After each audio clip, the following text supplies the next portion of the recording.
Now, that organisation, the Gaza Humanitarian Foundation, says they're shutting operations for a day. In a statement on its Facebook page, GHF says on June 4, distribution centres will be closed, citing the need for an update and, quote, efficiency work improvement. The statement goes on to say that entry into those food distribution sites is prohibited, and the group is telling people not to go to the site and says that operations will resume a day later, on Thursday. Now, the Boston Consulting Group says it's ended its role in the Gaza Humanitarian Foundation. The American consulting firm had helped design the business operations of the controversial aid group operating in Gaza. And joining us live for more on that from Pittsburgh, Pennsylvania, is Colin Clarke. He's the Director of Research at the Soufan Center. That's a global intelligence and security consultancy. Colin, now this seems like a very unfortunate turn of events for GHF. What's your reading into BCG pulling out? Because it says it's terminated its contract with GHF, and in a statement also says it's placed one of its senior partners leading the project on leave pending an internal review. What do you think that means? Look, I mean, I'm focused on the human piece of this, and the fact that there's going to be more delays, more disruption means that there's going to be more people in need of the dire aid that has to reach them. And this is a humanitarian crisis. And I think, if you look at the chaos and the anarchy on the ground, there has to be a better, more efficient way of getting food to people that are clearly starving. Your previous guest mentioned 2 million people that are in dire need of aid.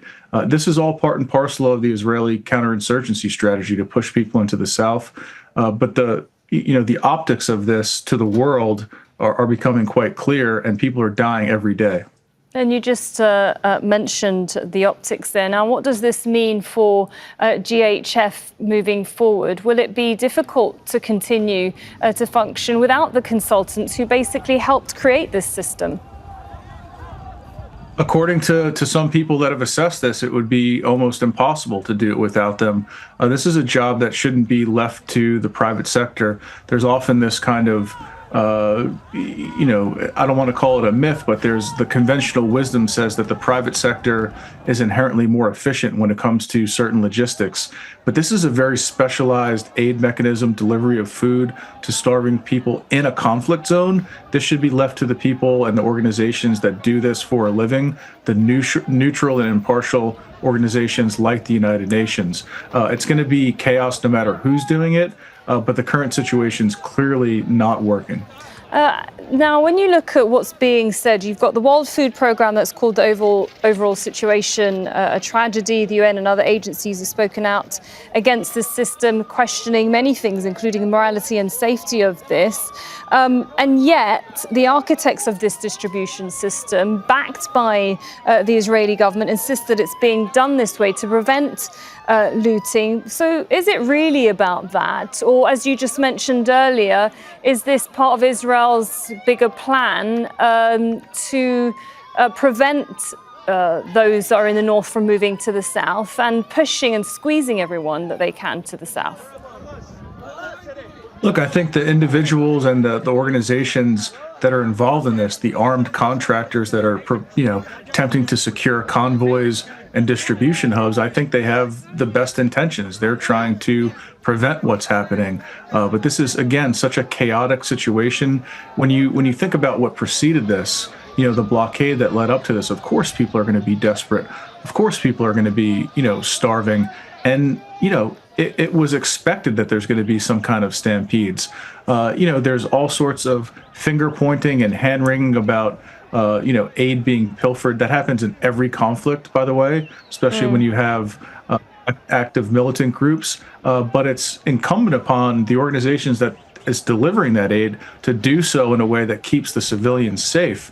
But I do think, look, I wrote an article in February 2024 in Foreign Affairs warning against an Israeli counterinsurgency strategy, because underpinning that should be the attempt to win hearts and minds. And I don't think that's on the table here. And one last question, Colin, is what next? What needs to be done? Because at the end of the day, as we were saying there and hearing from our reporters, Palestinians are still starving. And now this latest operation says that it won't be. In this statement says that on June 4, distribution centres will be closed. But just one day is enough for more Palestinians to die from starvation. There's got to be a greater sense of urgency, and I know this is likely falling on deaf ears when we say the international community, which almost seems like an abstract concept at this point, but it has to be left to the professionals that have done this before, that know how to do this. But you know, even in a conflict like this, even humanitarian aid has been politicized, and that's not just unfortunate. It's dire, as we're seeing on a day-by-day basis here in Gaza. Yeah, it seems to be, as some people have said, an absolute disaster already. Thanks very much, Colin Clarke, Director of Research at the Soufan Centre, a global intelligence and security consultancy. Make sure to subscribe to our channel to get the latest news from Al Jazeera.